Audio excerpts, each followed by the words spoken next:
So thank you very much for joining in this panel.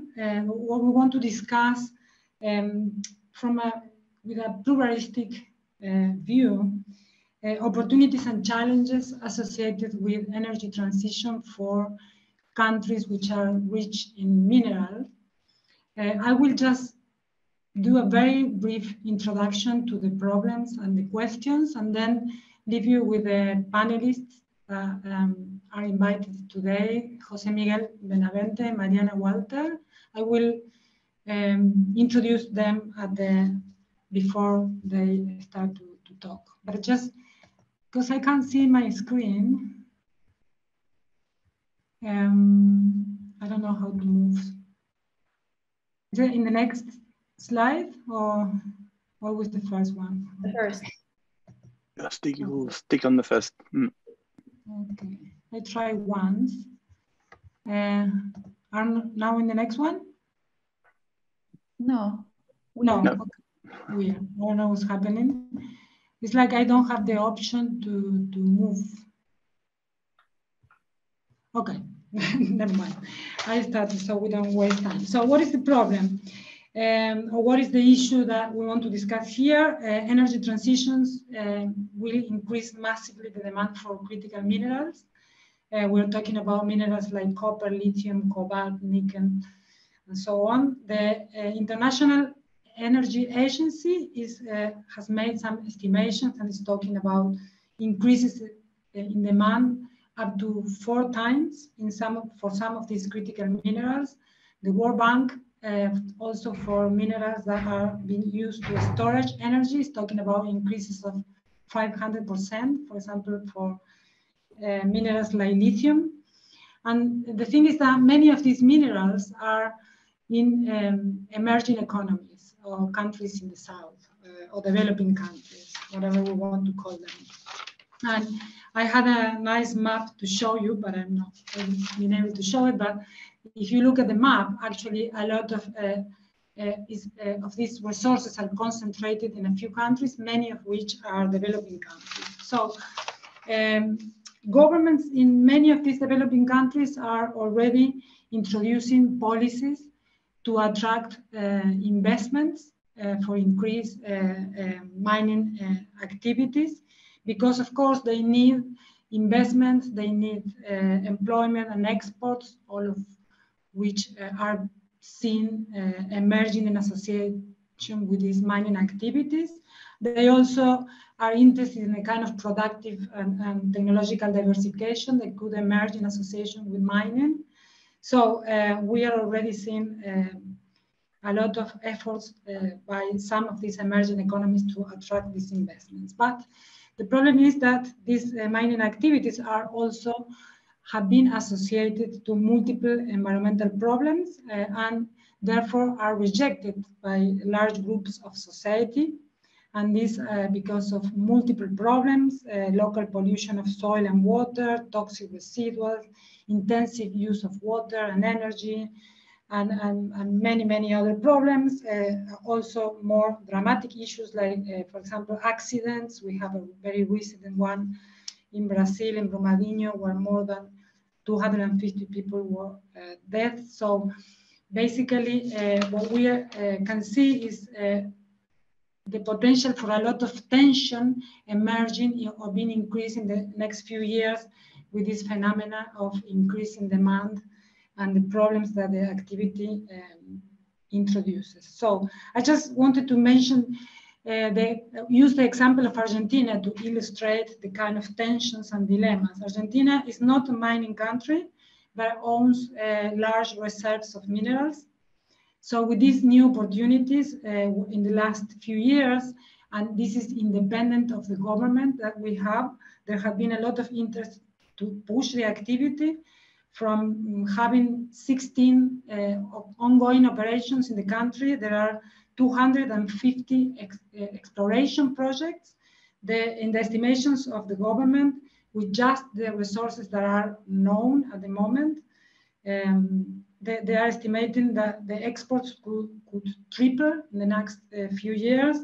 Our president said very recently, Argentina is a country with minerals, but we want to become a mining country. So that's the position of the government and many sectors within Argentina, but at the same time, the conflicts associated with mining have been increasing in the last years. So the social movements in Argentina have been very active and have managed to stop several projects and introduce regulations that directly mean that mining activities cannot be performed, or indirectly through restrictions to the way in which the activity is conducted.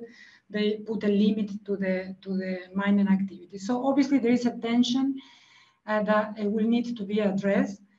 And so in this context, some important questions to start to think about, to be able to help in this with these tensions are, at first, kind of very general one is that really can mining activities be performed in more sustainable or less problematic ways? How?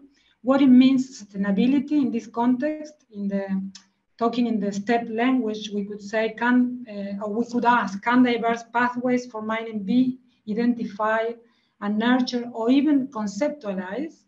Because some people would argue that it's not possible even to conceptualize them. And what different pathways should incorporate? So are we talking about different technologies, practices, processes, institutions, ways in which decisions are decision-making processes take place, distribution of benefits and costs.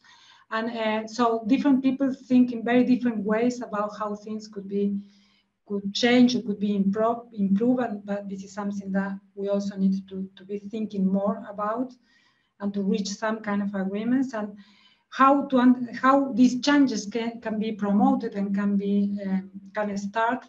What is the role of markets, the role of governments, the role of civil society, the interconnections between different kinds of sectors, and the central question that for this panel is what about social conflicts?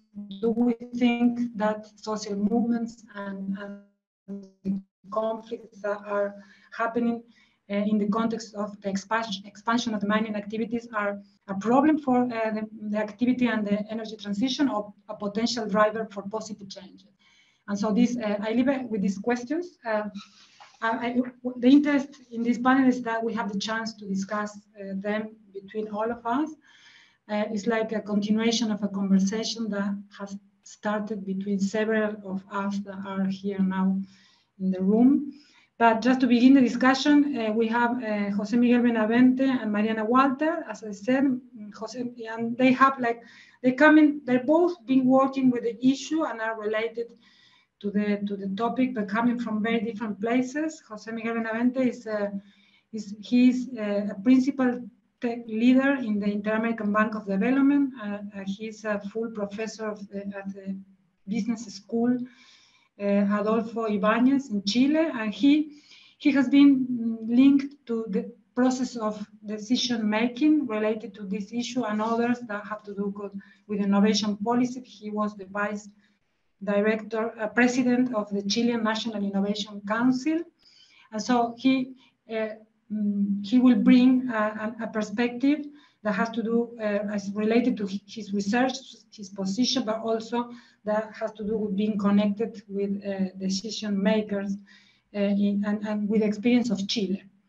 And then Mariana, she's an ecological economist and political ecologist based at the Institute of Science and Technologies in Barcelona.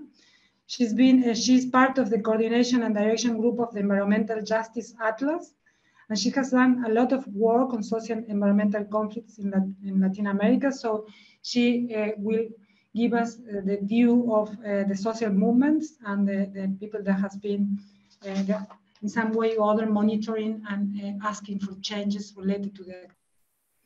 Do you want to start, Jose Miguel, and then Mariana? All right. Thank you very much, Anabel, for the invitation, and nice to see you. Some familiar and friendly faces again. I'm Chilean, so Chile, as you know, is a very heavily mining country.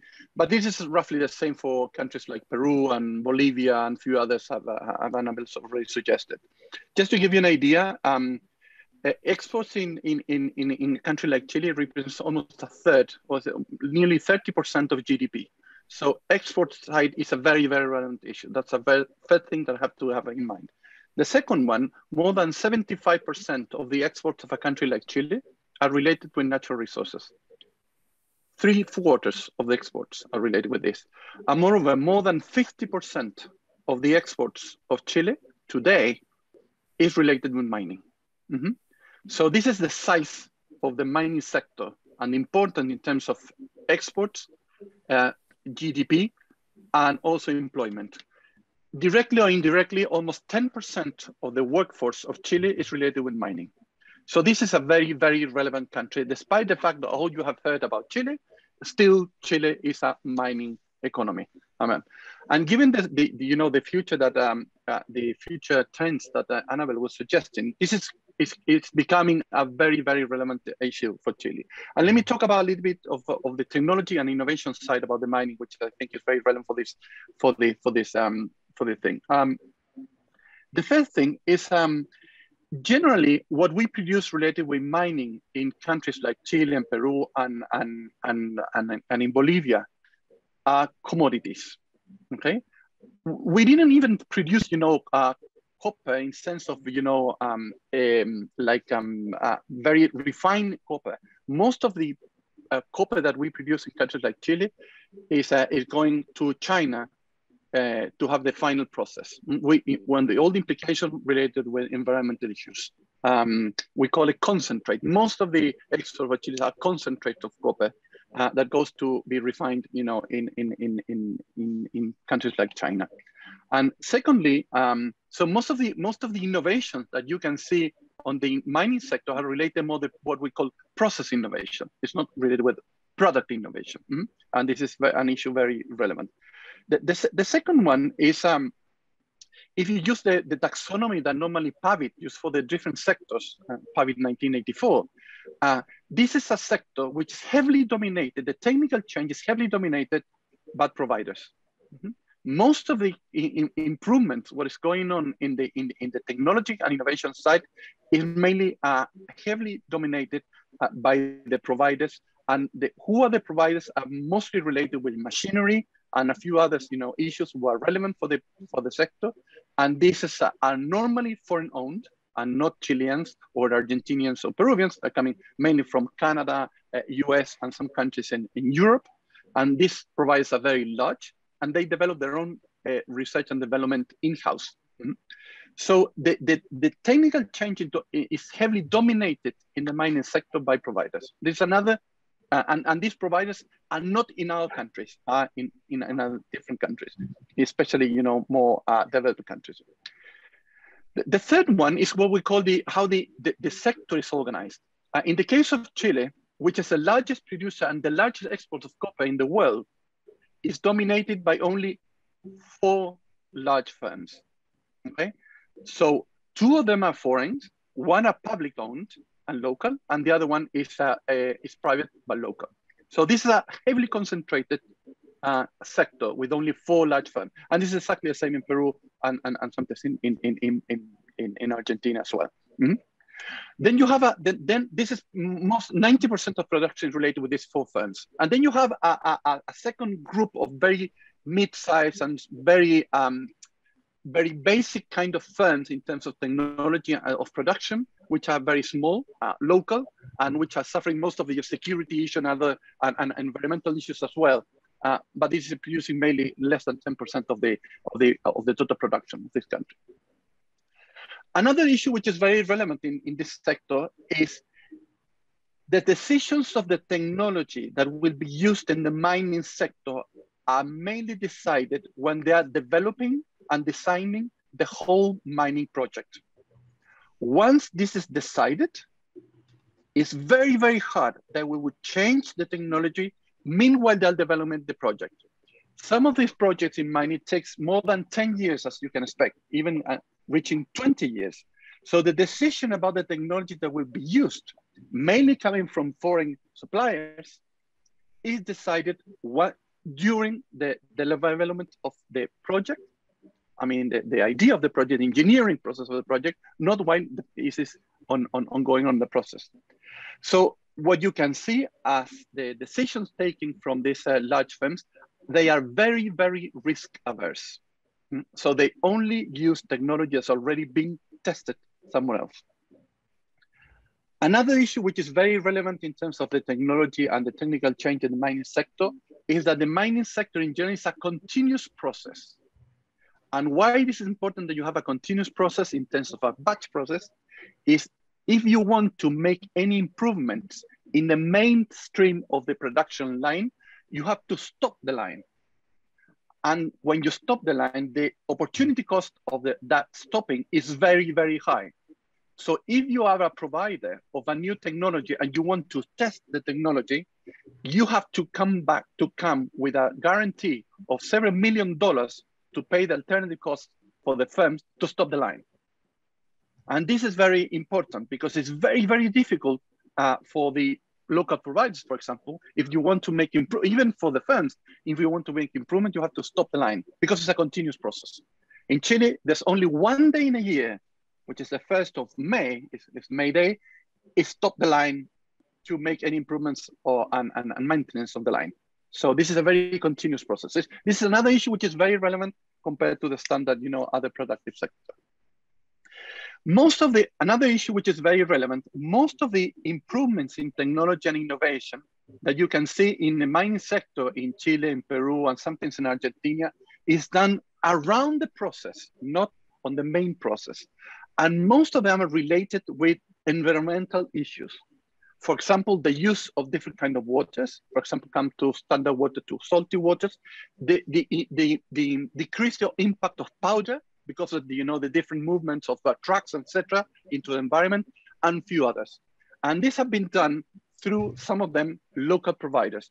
But in terms of the value, meaning the value of terms of the production of mining, these are minor changes on the side of the production line compared to what's going on in the main line. This is another issue that I think is very relevant.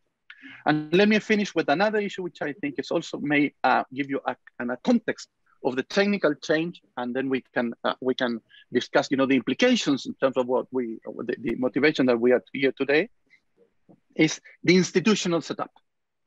Most of the institutions behind the mining sectors are related with what we call mining ministers.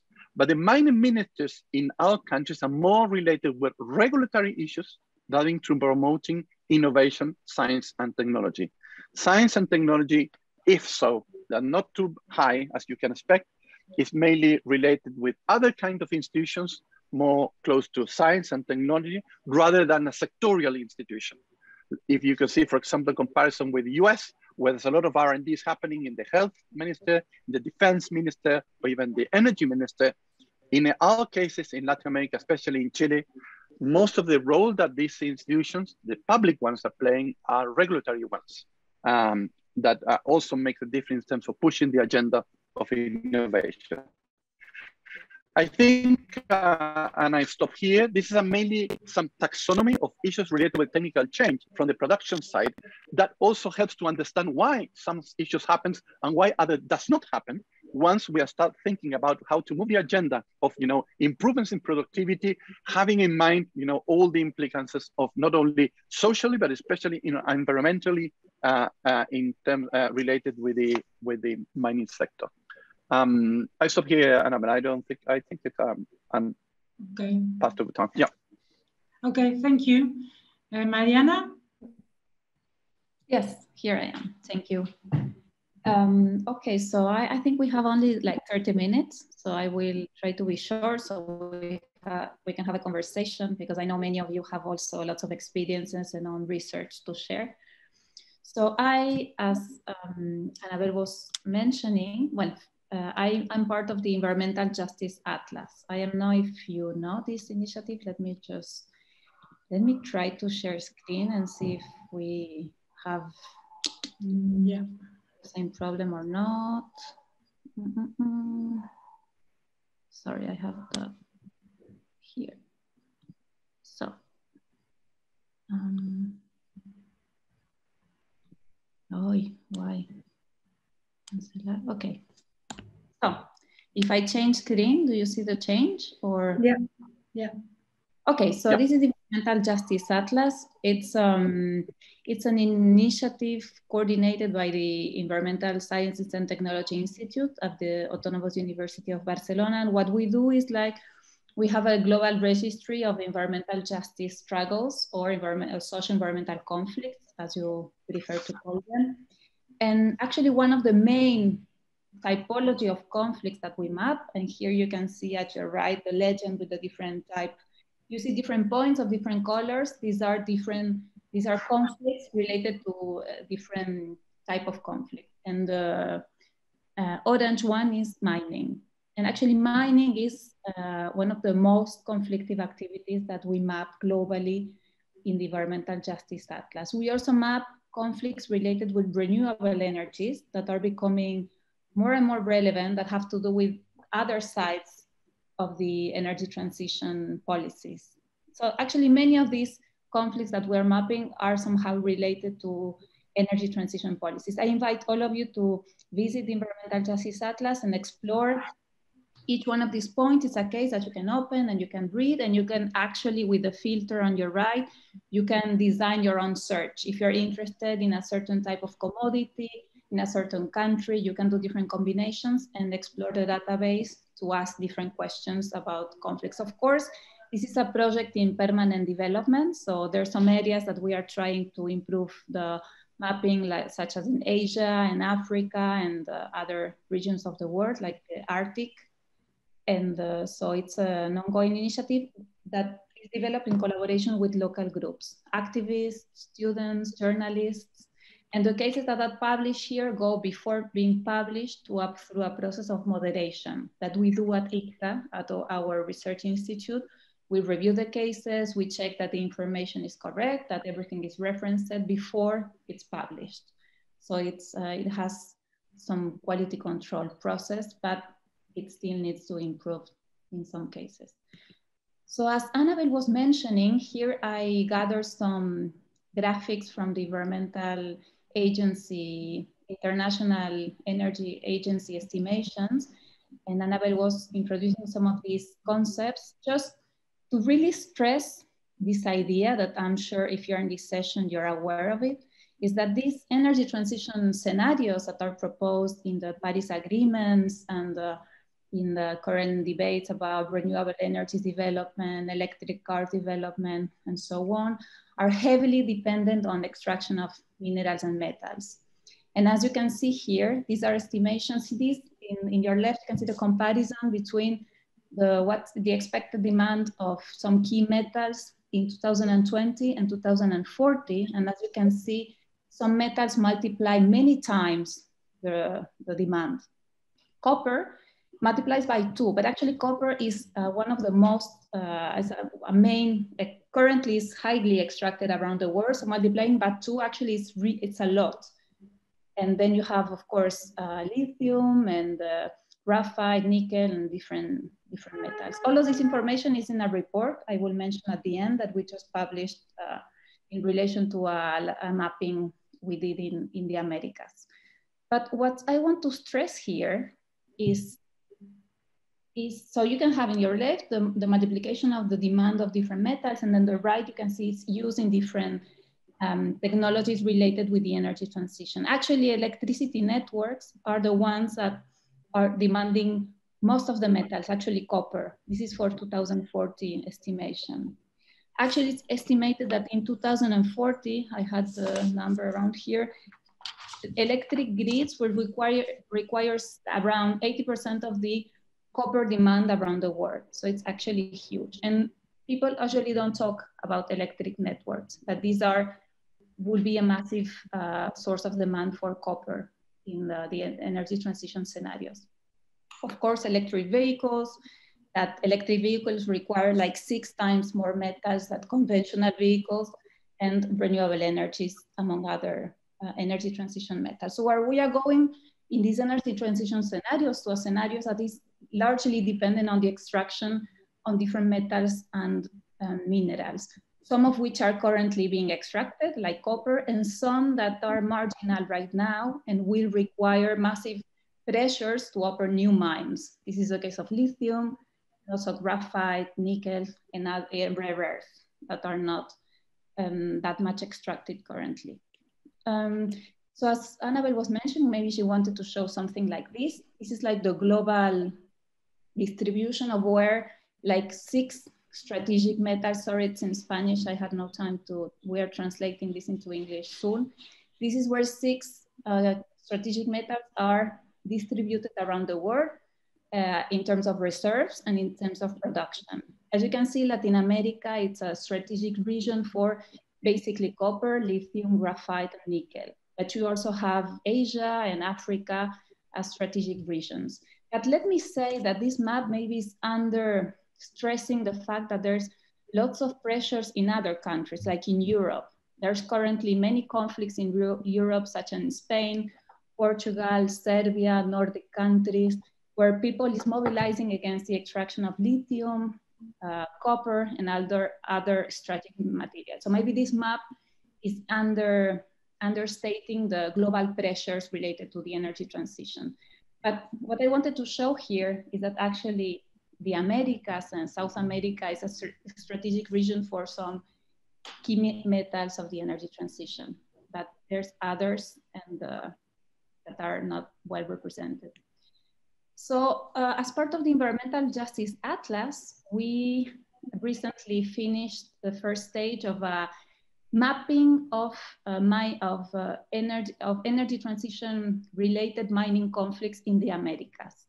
And here I put in the list of more than 30 groups and organizations that work with us to develop their struggles, to develop the cases of their struggles related to the extraction of copper, lithium, or graphite in the Americas. This is currently published. This is Environmental Justice Atlas, where you can read more about this initiative I will show you now. We published a short report and an interactive map that I will show you now. Maybe I will go straight to that.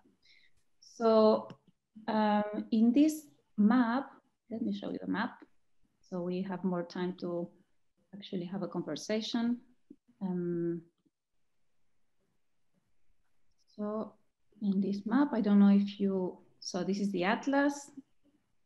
This is the interactive map where we mapped with 25 communities in the Americas from Canada, US, in 9 countries of the Americas, Canada, US, Mexico, Panama, Peru, Chile, Argentina, Ecuador, Bolivia, where we mapped their struggles. So I invite you to visit this interactive map where you can, if you choose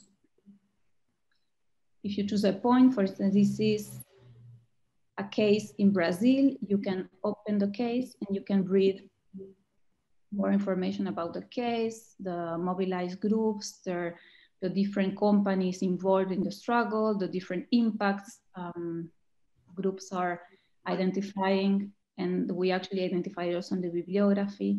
So what we are seeing with this map in the Americas is, for instance, the fact that many of these mines that are contentious are placed, for instance, in protected areas. So here we added a legend to make this visible of the overlap between many of these mines with protected areas that are many times hotspots, biodiversity hotspots, that are glaciers and periglacier areas, that are also on the Amazons, rainforest, salt flats, and in many areas of high biodiversity and ecosystem-sensitive places, and also highly valuable places in terms of regulation of the watersheds and the areas they are placed. We also found in this mapping high violence in many of these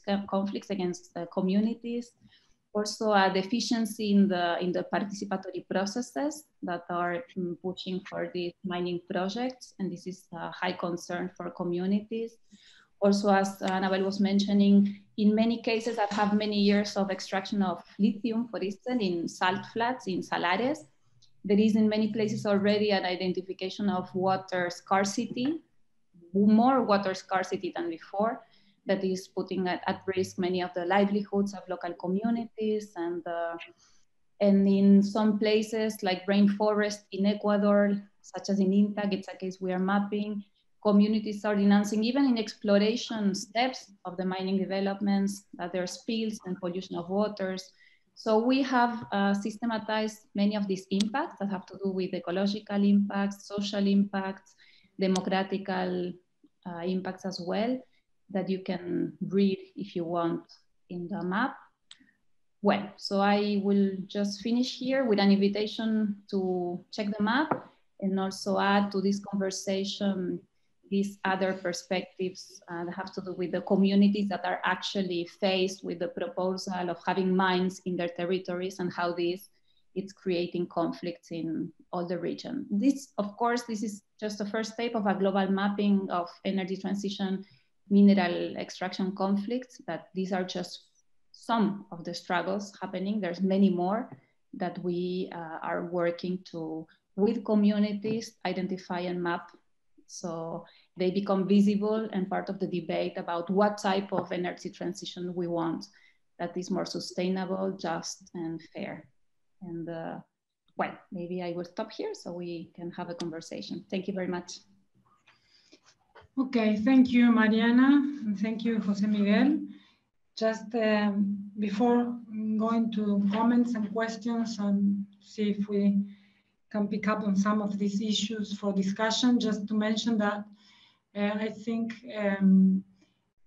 something that you didn't show, Mariana, but that struck me reading some of the work you have done is to evidence about the impact of some of these conflicts that is heterogeneous, of course, but in many cases has been, in a way we could say, effective in terms of stopping the projects, and in that respect, Argentina has a high rate of success in terms of the impact of the activism in changing and stopping and changing institutions and regulations and so on. So obviously there is a big issue here that in a scenario that's already conflictive, with a huge increase in the demand of minerals that we can see it might come in association with the energy transition could increase. And so big questions about what is going to happen in terms, the questions obviously are different depending where you are, where you positioning yourself from the point of view of government. There is a big issue in terms of the capacity that they will have to really push for this agenda with the civil society, bringing really a big opposition to the projects, something that in Latin America is very evident. But also, if we look at the issue from the point of view of sustainable development and the impact of these projects, also there are huge questions about the effects of the increase in the activity and the impact that the activity will have on the local communities. And so from wherever we stand, there are big questions here that we need to start to understand much better. I want to just open for questions and comments, and then we can go back to see if Mariana and Jose Miguel have something else to add. So yes, just some reactions, comments. Alex. Oh, I think Carlos may have had his hand up first. It's just he put a real hand up and I put a virtual hand up, but I think Carlos beat me to it. Okay, so I don't see. So Carlos. Okay, thank you very much. Thank you, Alex. Thank you very much, Anabel and Jose Miguel and Mariana, for putting forward a very, I think, rich agenda for reflection and for research and for action concerning the energy transition and mineral. I would like to add to the agenda a point that comes out of very strongly in the current debate in Chile. You know, we have a presidential election the 19th, and the candidates are putting forward programs. And this is a very major issue. Jose Miguel raised it already. You see, Chile, despite efforts, some half-hearted, some serious, to diversify the economy and the exports for the last 20 years. You see, has failed miserably to do that. I mean, Chile is still an exporter of a single commodity, basically, you see, which is copper, and so on. And the emergence of lithium now as an alternative to copper, or as an addition, has raised the question to what extent is the same thing going to happen.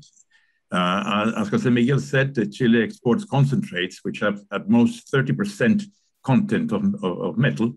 And the impact it's had, the industry has had in the productive matrix of the economy as a whole, and the export matrix has been minimal.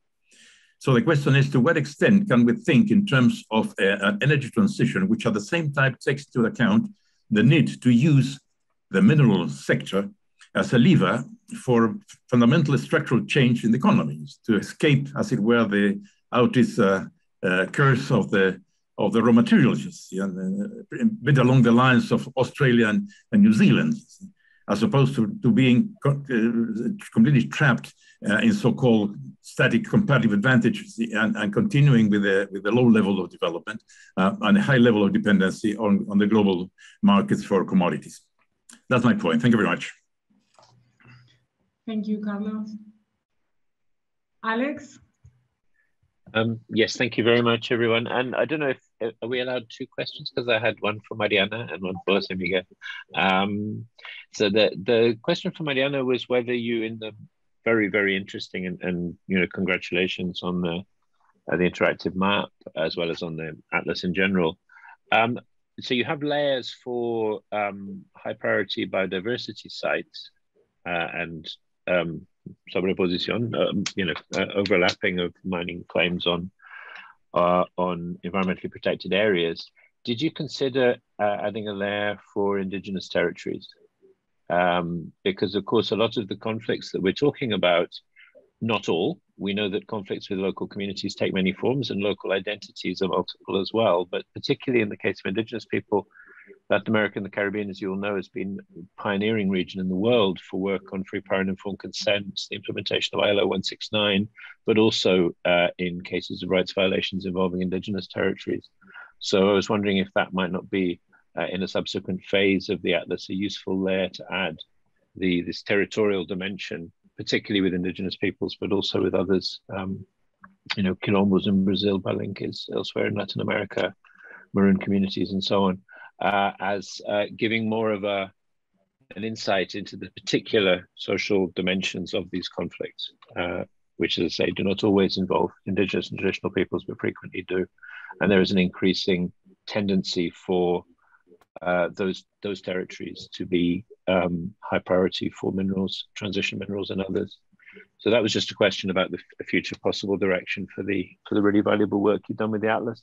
For Jose Miguel, and I guess, well, for both of you and all the wider group as well, I was very struck by, so Anabel, when you framed this, it was about, you know, are there sustainable pathways or pathways to sustainability around mining? And of course, mining by definition, oh, I better shut up, we've only got 1 minute left.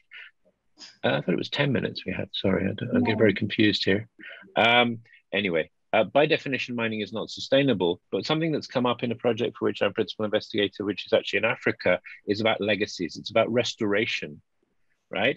It's about whether after the mine ceases to be economically viable, that landscape, that ecosystem can somehow be restored, and the social fabric and the livelihoods that go with it. How, if at all, is that factored into the economic models, the regulatory frameworks, and the overall approach to mining in the region? Do we have any good practices we can learn from about restoration post economic viability of the mining? This is something that's come up in relation to the Niger Delta, where some of the communities are now seeing the withdrawal of oil companies, and they're actually advocating for restoration. Sorry, I seem to have taken up our remaining minutes. Apologies. Thank you.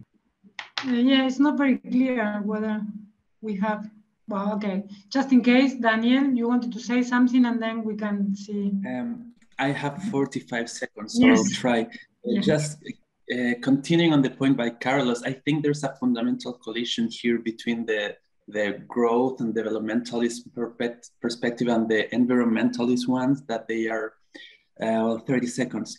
I think the idea of structural transformation is still associated to discourse that emphasizes growth at all costs and puts growth before everything. So there's a problem with that discourse that I think it is relevant to have a structural transformation, but we have to get away from that. But the problem with the environmentalist perspective is that poor countries need the money and that we need a global perspective because we do need the energy transition. So we need to look at the whole global picture and get the minerals